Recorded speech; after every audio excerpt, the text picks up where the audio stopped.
Muy buenos días a todos y todas. En esta clase comenzaremos a analizar aspectos vinculados con el estudio de las reacciones químicas orgánicas. Para eso comenzaremos a adentrarnos al estudio de los mecanismos de reacción. Toda reacción química involucra la ruptura y formación de nuevos enlaces químicos. Entendemos por mecanismo de reacción a la secuencia o conjunto de pasos o etapas por medio de los cuales los reactivos o reactantes se convierten en productos. Un mecanismo de reacción se utiliza para explicar y describir cómo las sustancias reaccionantes o reactantes se transforman para dar lugar a la formación de los productos. Y pueden ser clasificados estas reacciones o mecanismos teniendo en cuenta distintos criterios. El tipo de rupturas y formación de enlaces, el número de pasos o etapas de reacción, el tipo de especies reactivas o intermediarias intervinientes, el cambio estructural que experimenten los reactivos o el tipo de intercambios de energía que se den con el entorno. En cualquier caso, consideremos sustrato o cualquier molécula orgánica reactante o reactiva que experimente la reacción química que vamos a analizar. Según el tipo de ruptura de enlaces covalentes, las reacciones van a poder clasificarse en dos grandes tipos. Reacciones de homólisis o rupturas homolíticas, en las cuales los enlaces covalentes se rompen de manera tal de que cada átomo se queda con un electrón del enlace y se forman radicales libres. ¿Sí? En este caso se representa una especie química, AB, en la cual tenemos dos átomos conectados mediante la formación de un enlace covalente que experimenta una ruptura de tipo homolítica, en la cual cada uno de los átomos que forman parte de la unión se lleva uno de los electrones de esa unión covalente. Eso se representa mediante una flecha curva con una media cabeza que indica el movimiento de un electrón. Y esa flecha se dibuja desde la mitad del enlace para indicar que cada electrón de la unión se termina en cada uno de los átomos, formando especies con un electrón desapareado que se denominan radicales libres y que en general, con excepción de algunos radicales como el radical hidrógeno, poseen 7 electrones de valencia. Estas especies son electrodeficientes porque no tienen su octeto completo y van a tender a reaccionar con especies químicas de manera tal de poder completar ese octeto. Para que ocurra este tipo de uniones, lo que debe ocurrir es que exista poca diferencia de electronegatividad entre los átomos que intervienen en la unión química. ¿Sí? En este caso, A y B poseen poca diferencia de electronegatividad y por lo tanto es un enlace covalente no polar. En cambio, hay otro tipo de rupturas que se conocen como reacciones de heterólisis o rupturas heterolíticas, en la cual un átomo involucrado en el enlace se lleva el par de electrones de la unión, dando lugar a la formación de iones, tal como se muestra en esta reacción. ¿Sí? En este caso, tenemos dos átomos, A y C. El par de electrones está más cerca del núcleo del átomo A debido a que es más electronegativo, generándose una densidad de carga negativa sobre el átomo A y una densidad de carga positiva sobre el átomo C. Ese enlace se va a romper de manera heterolítica, de manera tal que el átomo A se lleva el par de electrones y da lugar a la formación de un anión, y el átomo C queda desprovisto de electrones y forma un catión. ¿Sí? Esta formación de iones va a ser representada mediante una flecha curva que indica el movimiento de electrones, en este caso con una cabeza completa, para indicar el movimiento del par de electrones del enlace hacia la especie A, que es la más electronegativa. Es decir, que en este caso A y C poseen distinta electronegatividad y por lo tanto el enlace AC es un enlace polar. En relación a la formación de enlaces, cuando la formación de enlaces involucra reacciones entre radicales libres, vamos a estar en presencia de una reacción homogénica o formación homogénica de enlace, también llamada homogénesis, mientras que cuando interviene la atracción de cargas o densidades de carga opuesta, la formación de ese enlace va a ser una formación heterogénica o una reacción de heterogénesis. Teniendo en cuenta el número de pasos o etapas de reacción, los mecanismos van a poder clasificarse en dos grandes familias. Las reacciones concertadas o reacciones elementales o sencillas, que involucran un solo paso de reacción, en el cual los reactivos se transforman en producto, mientras que hay otras reacciones que se conocen como reacciones en etapas, pasos o reacciones complejas, que involucran más de un paso de reacción y en donde aparecen nuevas especies químicas que se forman en algún paso de reacción y se consumen en pasos subsiguientes y que no pueden ser aisladas como un producto final de la reacción. A estas especies se las conoce como especies intermediarias o intermediarios de reacción y se los suele simbolizar con una letra I. ¿sí? Entonces, en el primer caso tenemos este tipo de reacción que ocurre en un único paso, donde los reactivos reaccionan para dar productos en una sola etapa de reacción, mientras que en las reacciones en etapas o complejas ocurren más de un paso de reacción. En este caso hay dos pasos de reacción y aparecen nuevas especies, que por ejemplo la especie I, que es la intermediaria, y en este caso se representa una especie que se consume en un paso y se vuelve a recuperar al final de la reacción, que es el catalizador. Esas especies participan del mecanismo de reacción y en general llevan a que la reacción ocurra por un camino de reacción con una menor energía de activación, como veremos más adelante, y por lo tanto ocurra a mayor velocidad. Si sumamos las etapas de reacción, se consume catalizador, pero luego se vuelve a obtener como producto. El intermedio que se forma en el primer paso se consume en el siguiente. El resultado neto es la transformación de reactivos en productos. Eso se representa con una ecuación global, que es la sumatoria de todas las etapas parciales o cada una de las reacciones elementales que constituyen ese mecanismo de reacción. Según el número de pasos o etapas, entonces vamos a poder tener reacciones concertadas o reacciones complejas.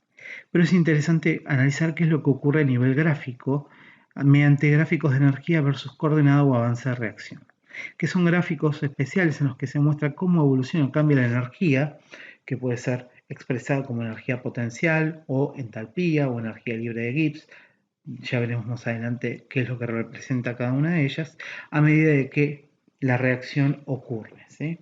Entonces, en una reacción concertada que ocurre en un solo paso, si graficamos la energía y el avance o coordenada de reacción, lo que estamos mostrando es qué ocurre con los reactivos. Los reactivos absorben, comienzan a modificarse para llegar a un máximo de energía y posteriormente transformarse en productos.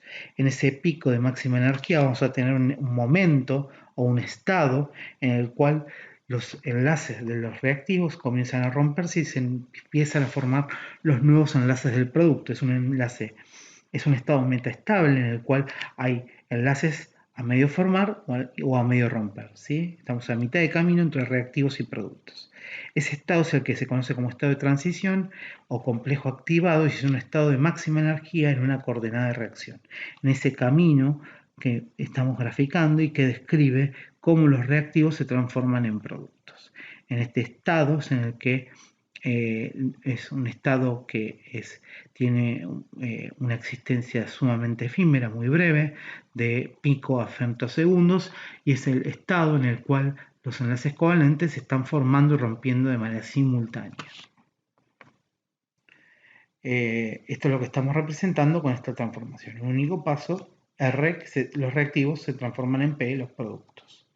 En una reacción compleja o en etapas, en este caso de dos pasos, vamos a tener en un primer momento que los reactivos van a aumentar su energía para transformarse luego en intermediarios que están en un mínimo relativo de energía, y esos intermediarios van a poder seguir reaccionando para transformarse finalmente en especies más estables de menor energía, que van a ser los productos.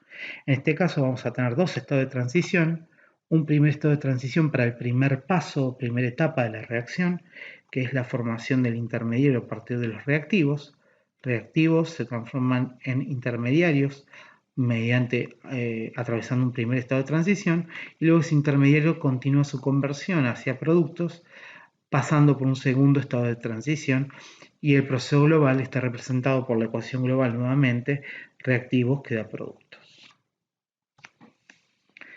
¿Qué tipos de reacciones vamos a tener según el tipo de especie reactivo, intermediario e interviniente? Bueno, vamos a tener dos tipos de reacciones de mecanismos. Los mecanismos que conocemos como mecanismos radicalarios o reacciones radicalarias, que son reacciones complejas que involucran rupturas homolíticas y formaciones homogénicas de enlace. Por lo tanto, se forman radicales libres que van a ser intermediarios. Por ejemplo, en este caso tenemos la reacción del metano con el bromo molecular para dar bromuro de alquilo y ácido bromhídrico. El metano va a ser el sustrato, el bromo molecular va a ser el reactivo, se va a formar un producto y un subproducto de reacción. Esto que estamos viendo aquí es la ecuación global que sintetiza o que resume un mecanismo sumamente complejo de al menos 6 pasos de reacción, en el cual en un primer momento ocurre la ruptura homolítica de la unión bromo-bromo para formar dos radicales bromo, que continúan reaccionando para formar en un primer momento radicales alquilo, y esos radicales alquilo siguen reaccionando con moléculas de bromo presentes en el medio de reacción para formar el bromuro de alquilo o el halogenuro de alquilo, que es el producto esperado en la reacción. Y hay otras reacciones en las cuales los radicales reaccionan entre sí. En estas etapas o pasos de reacción se la conocen como etapa de determinación, en la cual se consumen radicales para obtener moléculas neutras y se forman nuevamente moléculas como el bromuro de alquilo o el bromometano, el bromo molecular, y se obtienen dímeros como producto de la reacción de dos radicales alquilo entre sí, que es un alcano de mayor peso molecular, que es el etano, un carbono, hidrógeno 2, carbono 2, hidrógeno 6, un alcano de dos carbonos que se forma a partir de un alcano de un solo carbono, ¿sí? Entonces vemos que en dos pasos de reacción se forma el producto principal de la reacción y además hay dos pasos en los cuales se forman subproductos, en este caso el ácido bromídrico que aparece en la ecuación global y el etano que es otro subproducto que no se encuentra indicado en esa ecuación global. Y luego tenemos otro gran conjunto de reacciones que son las reacciones polares, que son reacciones concertadas o complejas, va a depender del caso, que involucran ruptura heterolítica o formación homolítica formación homogénica ruptura heterolítica o formación heterogénica de enlaces covalentes. Este tipo de mecanismos intervienen en especies eficientes y ricas en electrones. En un primer lugar vamos a tener los nucleófilos, que son las especies afines a núcleos que se simbolizan de esta manera, como NUC, con un par de electrones libres, que se simbolizan con dos puntos, o una carga negativa, o si no con las siglas NU, que son especies ricas en electrones, con afinidad por especies deficientes en electrones, con carga neta o densidad de carga positiva. Son bases de Lewis que poseen pares de electrones libres que pueden ser cedidos para formar un enlace covalente y pueden ser moléculas neutras con heteroátomos con pares de electrones libres, con enlaces pi o aniones, como se muestran aquí abajo. Pueden ser alquenos o alquinos, con enlaces carbono-carbonos múltiples con nubes pi ricas en electrones. Heteroátomos con pares de electrones libres. Pueden ser aniones con la carga negativa sobre un heteroátomo o con la carga negativa sobre un átomo de carbono. En este caso estaremos en presencia de carbaniones, ¿sí? Una nueva especie reactiva que estudiaremos más adelante. Entonces tendremos tanto moléculas como aniones que podrán actuar como nucleófilos, como especies ricas en electrones que se comportarán como base de Lewis, es decir, cederán pares de electrones para formar enlaces covalentes. El otro tipo de especies, que son las deficientes en electrones o afines a los electrones, son los electrófilos, que son especies pobres en electrones con afinidad por especies nucleofílicas, que se comportan como ácidos de Lewis, es decir, aceptan pares de electrones para formar enlaces covalentes, y esto se debe a que poseen orbitales moleculares vacantes, vacíos, ¿sí? Aquí tenemos algunos ejemplos: el ácido bromídrico, los hidrácidos que son moléculas con enlaces polares, con un átomo de hidrógeno electrodeficiente con una densidad de carga positiva, que poseen un orbital molecular sigma antienlazante hidrógeno bromo vacío, que es un orbital de tipo LUMO, orbital molecular desocupado de baja energía, que puede reaccionar con aceptar electrones de una especie con electrones en un orbital HOMO, orbital molecular ocupado de alta energía, que está representado por esos pares de electrones libres en las especies con heteroátomos o con pares de electrones de una unión pi. Luego tenemos otras especies moleculares como el borano, la borina, que tienen átomos de boro con hibridación sp2. El boro es un caso de especie que está exceptuada de la regla del octeto, tiene un sexteto y se establece de esa manera, pero tiene un orbital p vacante que le permite aceptar un par de electrones para formar un enlace covalente. Y luego tenemos otro ejemplo, por ejemplo, los grupos carbonilo de aldehídos y cetonas, y también de otros derivados de especies como los derivados de ácidos que pueden aceptar electrones debido a que tiene un carbono electrodeficiente y que pueden experimentar reacciones de adición en el caso de aldehídos y cetonas o de sustitución, como veremos más adelante en el caso de ser derivados de ácido. Y finalmente tenemos especies aniónicas, en este caso anión nitronio, que tiene un átomo de nitrógeno con carga positiva, o los carbocationes, que son carbonos con carga positiva, en general son carbonos sp2, que tiene un orbital p que está vacío porque ese átomo tiene 6 electrones de valencia, es electrodeficiente porque justamente tiene 2 electrones, le faltan 2 electrones para completar su octeto y por ende tienden a aceptar pares de electrones para completar ese octeto y formar especies químicas más estables. Entonces tenemos nuevamente casos de moléculas o casos de cationes o iones que pueden comportarse como electrófilos. En general todas las reacciones polares van a involucrar un electrófilo y un ionucleófilo, y los electrones se van a mover siempre de una zona rica a una zona deficiente de electrones. Eso significa que el nucleófilo va a atacar al electrófilo. Los electrones se van a mover desde el nucleófilo hacia el electrófilo para formar nuevos enlaces covalentes. En este caso se describe un movimiento de electrones mediante una flecha con cabeza completa para indicar que los dos electrones del nucleófilo se mueven hacia el electrófilo para formar de manera heterogénica un nuevo enlace covalente nucleófilo-electrófilo. ¿Sí? Un ejemplo es la reacción del cianuro de potasio con el bromuro de metilo. En este caso este es el sustrato, este es el reactivo para dar un producto que es el nitrilo y un subproducto que es el bromuro de potasio. La especie reaccionante es el anión cianuro, que actúa como nucleófilo, que al reaccionar con un electrófilo, que es la molécula de bromometano, en este caso el orbital lleno de esta especie química, u HOMO, orbital molecular ocupado de alta energía, reacciona con un orbital desocupado de baja energía, que es el enlace sigma carbono-bromo antienlazante, para formar un nuevo enlace carbono-carbono y como producto de esa formación homogénica del enlace carbono-carbono ocurre una formación heterogénica del enlace carbono-carbono, ocurre una ruptura heterolítica de la unión carbono-bromo y se forma un átomo de bromo con un par de electrones de más, se forma un ion bromuro. ¿Sí? El bromo se lleva ese par de electrones y se forma un anión bromuro.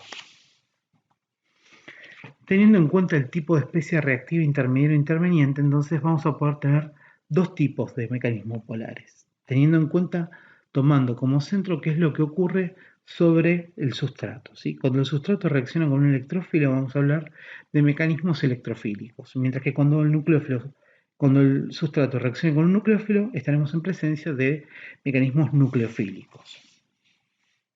En el primer caso, el sustrato del alqueno reacciona con el electrófilo, que es la molécula de bromo, para formar un halogenuro de alquilo.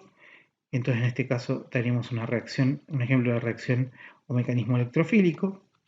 Y en el caso que vimos previamente, del cianuro que reacciona con el bromometano, tenemos un ejemplo de reacción nucleofílica donde un nucleófilo ataca al sustrato.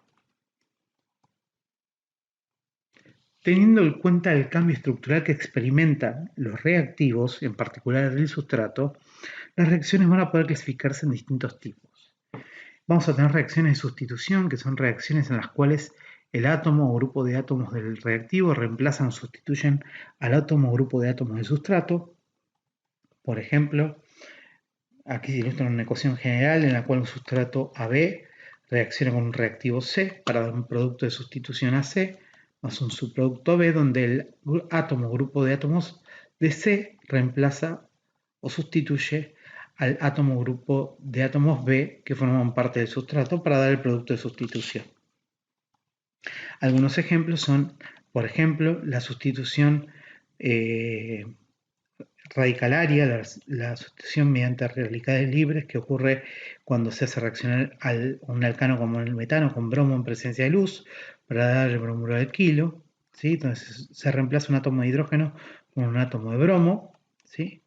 Y aquí tenemos otro ejemplo en el cual ocurre una sustitución electrofílica aromática, en este caso ocurre la nitración de benceno a partir de la reacción del ácido nítrico con una molécula de benceno en presencia de un catalizador, que es el ácido sulfúrico, para dar lugar a la formación de nitrobenceno, reemplazando un átomo de hidrógeno por un grupo nitro, ¿sí? Y la formación de agua como un subproducto de reacción. Tenemos otras reacciones que se conocen colectivamente como reacciones de adición, que son reacciones en las cuales un átomo o grupo de átomos del reactivo se incorporan, se adicionan a la estructura del sustrato, es decir, que el sustrato va a reaccionar con el reactivo de manera tal que los átomos del reactivo van a quedar unidos covalentemente al sustrato para dar lugar a la formación del producto de adición o aducto. Por ejemplo, en este caso tenemos dos reacciones, la formación de un alcohol a partir de la reacción del alqueno y agua en presencia de ácido sulfúrico y calor, o de alquino y bromo para formar un producto tetrabromado, un halogenuro alquilo, ¿sí? En ambos casos se forman dos aductos como producto de la combinación de dos reactivos diferentes que en este caso los reactivos se incorporan al sustrato para dar una única especie química. Luego tenemos las reacciones de eliminación, que son un tipo de reacciones químicas en la cual ocurre una pérdida de átomos o grupos de átomos en el sustrato a lo largo del curso de la reacción y que son consideradas reacciones inversas a la de adición y que en general requieren altas temperaturas, ¿sí? En este caso vamos a tener el sustrato AB que va a dar un producto de eliminación más un subproducto que va a estar constituido por los átomos o grupos de átomos B que formaban previamente parte del sustrato. Por ejemplo, en este caso tenemos la reacción inversa a la hidratación de un alqueno. El alcohol se deshidrata en presencia de ácido sulfúrico y calor, formando un alqueno y agua, y ese doble enlace se forma a expensas de la pérdida de esos tres átomos de dos de hidrógeno y uno de oxígeno para formar agua como subproducto. Otras reacciones que pueden ocurrir son las reacciones de transposición o reordenamiento, que son reacciones en las cuales que involucran el reordenamiento de átomos de una especie química debido a la ruptura de enlaces, migración de átomos o grupos de átomos y la formación de nuevos enlaces dentro de esa entidad molecular. Las especies que experimentan el reordenamiento son intermediarios de reacción, ¿sí? En general. Y como consecuencia de ese proceso se obtienen como productos isómeros del sustrato o productos que no son isoméricos del sustrato. Por ejemplo, el butano, al ser calentado a alta temperatura, puede isomerizarse para transformarse en isobutano o 2-metilpropano, y entre sí estos dos compuestos, que tienen la misma fórmula molecular, carbono 4, hidrógeno 10, son isómeros estructurales de cadena. En el caso de abajo tenemos un alqueno que experimenta una reacción de adición, se forma un aducto, pero además se observa que hay una isomerización de la cadena, es decir, la cadena carbonada experimenta un reordenamiento donde el carbono que está aquí, que está conectado a 4 átomos de carbono, es decir, es un carbono cuaternario, se transforma en un carbono terciario, y este carbono que es secundario, que está conectado a dos carbonos, se transforma en un carbono terciario, ¿sí? Se modifica el patrón de sustitución de la cadena y en vez de tener los dos metilos conectados al carbono 3, en este caso pasan a estar en posiciones 2 y 3. ¿Sí? Luego tenemos reacciones de oxidación y de reducción, que son reacciones redox o de óxido de reducción, en las que intervienen compuestos orgánicos, ¿sí? En particular, nuevamente nos centramos en qué tipo de transformación experimenta el sustrato, donde vamos a tener reacciones de reducción cuando el sustrato acepta electrones o se reduce, disminuye su estado de oxidación. Esto va a ocurrir cuando gana hidrógenos y pares de electrones o pierde átomos de oxígeno, y en esos casos la molécula orgánica va a actuar como un agente oxidante, ¿sí? Por ejemplo, veamos el aldehído puede reaccionar, por ejemplo, con el borhidruro de sodio y pasar de tener un estado de oxidación más 1 a un estado de oxidación menos 1, es decir, que disminuye su estado de oxidación debido a que acepta electrones aumenta el número de átomos de hidrógeno en la molécula y el número de electrones que acepta ese carbono, y por lo tanto ocurre una reducción. Esa reducción se simboliza con una letra H entre paréntesis, entre corchetes, para indicar que está ocurriendo un proceso de reducción del sustrato. En cambio, hay otros procesos como los de oxidación, en los cuales lo que va a ocurrir va a ser la pérdida de electrones por parte del sustrato, va a aumentar el estado de oxidación de los átomos de carbono, el sustrato va a perder átomos de hidrógeno o va a haber una ganancia de átomos de oxígenos, y en este caso el compuesto va a actuar como un agente reductor, que es lo que se muestra aquí a la derecha. ¿Sí? En la reacción de la derecha, esta oxidación del carbono aumenta de más 1 a más 3, debido a que reacciona con la molécula, con el ion permanganato, que es el agente oxidante. El aldehído actúa como agente reductor, de manera tal que se oxida, provocando la reducción del permanganato, y ocurre una reducción con una pérdida neta de electrones. ¿Cómo asignamos los estados de oxidación para el carbono? Bueno, si el átomo de carbono está conectado a otros átomos de carbono, se suma 0 por cada enlace con carbono.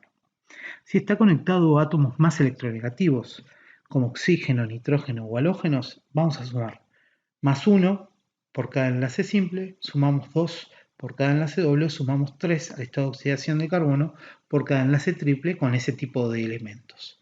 Si en cambio el átomo se enlaza a un elemento menos electronegativo, por ejemplo hidrógeno o un metal, vamos a restar 1 por cada unión simple al estado de oxidación de carbono, 2 por cada unión doble, y vamos a restar 3 por cada unión triple. ¿Sí? Siempre el estado de oxidación del carbono va a variar entre menos 4 y más 4. Veamos algunos ejemplos. Aquí abajo tenemos el caso del carbono, del metano, donde tenemos un átomo de carbono conectado a 4 átomos de hidrógeno. El hidrógeno tiene estado de oxidación más 1 cuando se conecta a elementos no metálicos con mayor electronegatividad. Por lo tanto, por cada unión simple debemos restar menos 1, es decir, que el estado de oxidación es menos 4. De la misma manera, sabemos que la sumatoria de estados de oxidación de todos los átomos que involucran en esa especie química debe ser igual a la carga neta de esa especie. En este caso, como son moléculas, el estado neto de oxidación va a ser 0. La carga neta va a ser 0 de esa especie. Por lo tanto, si nosotros multiplicamos al estado de oxidación del hidrógeno por el número de átomos de hidrógeno y sumamos el estado de oxidación del carbono, podemos plantear una ecuación química despejando la variable, que en este caso es el estado de oxidación del carbono, y conocer efectivamente el valor del estado de oxidación de ese átomo. Lo mismo podemos hacer para la molécula de etano. En este caso tenemos un carbono conectado a 3 hidrógenos. Cada enlace con hidrógeno resta 1 al estado de oxidación, en total menos 3. La unión carbono-carbono suma 0 al estado de oxidación, es decir que cada carbono en el metano, en el etano, tiene un estado de oxidación menos 3.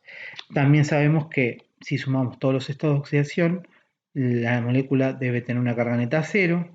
Tenemos 6 hidrógenos en la molécula más 2 átomos de carbono que son equivalentes, que tiene un estado de oxidación que en este caso vale X. Si despejamos la ecuación, vemos que el estado de oxidación efectivamente para cada átomo de carbono es menos 3. Lo mismo ocurre con el eteno, donde en este caso tenemos 2 átomos de hidrógeno conectados a cada carbono, el estado de oxidación es menos 2.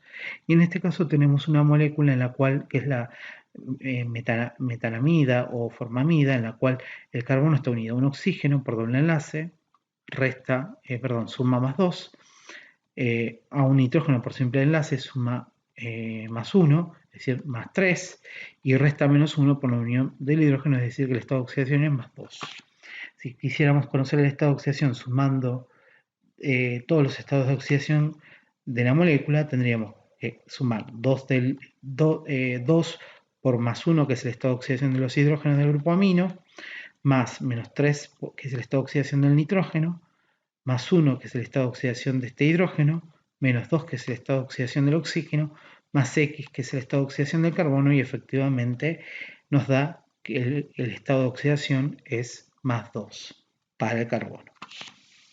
Y en el último caso tenemos que este carbono tiene un estado de oxidación más 3 y el nitrógeno tiene un estado de oxidación menos 3, por lo tanto este carbono tiene que tener un estado de oxidación más 3.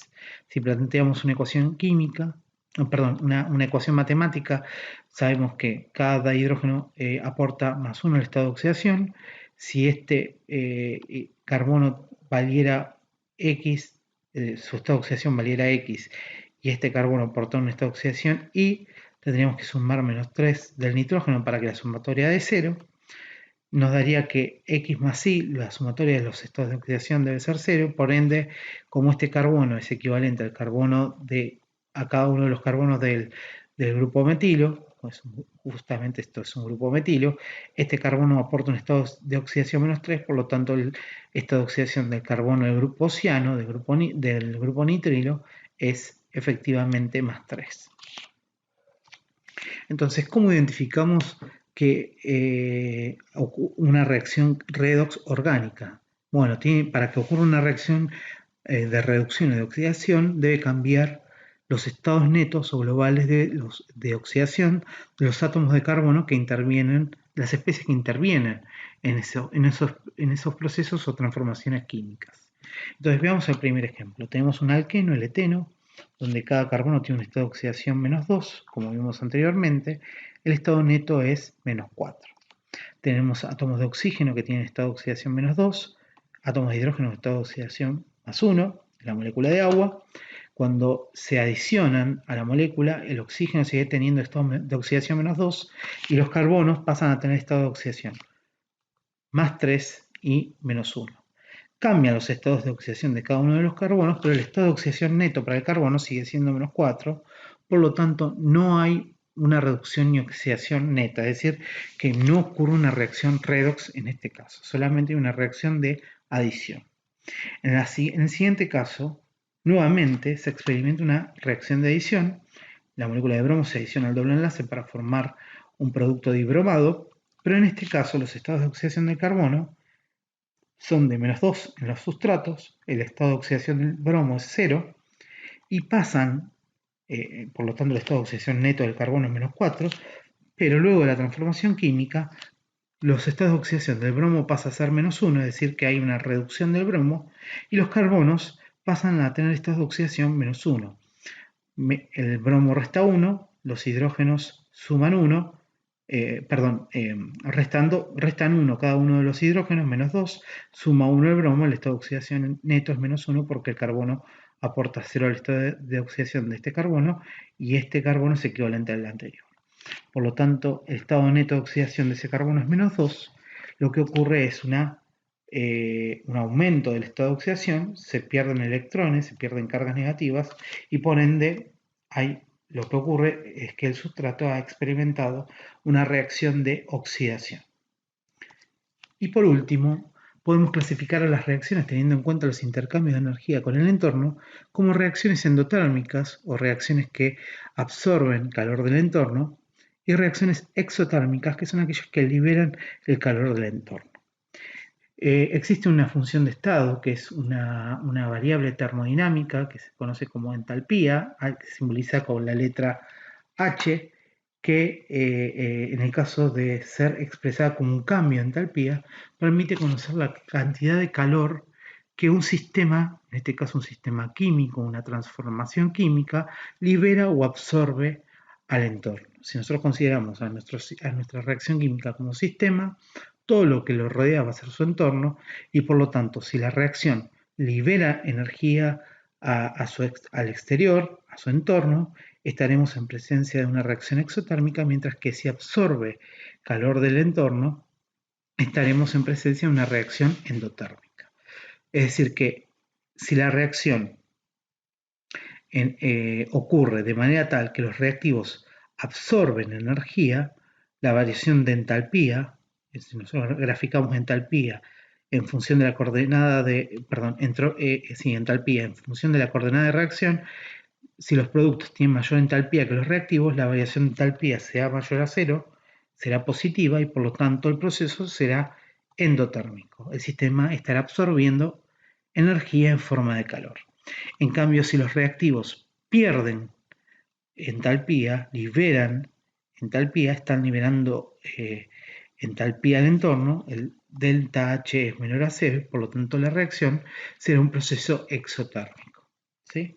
Bueno, eso es todo por hoy. La próxima clase comenzaremos a estudiar con más profundidad los mecanismos de reacción de los distintos grupos funcionales. Muchas gracias por su atención y nos encontramos en la próxima clase.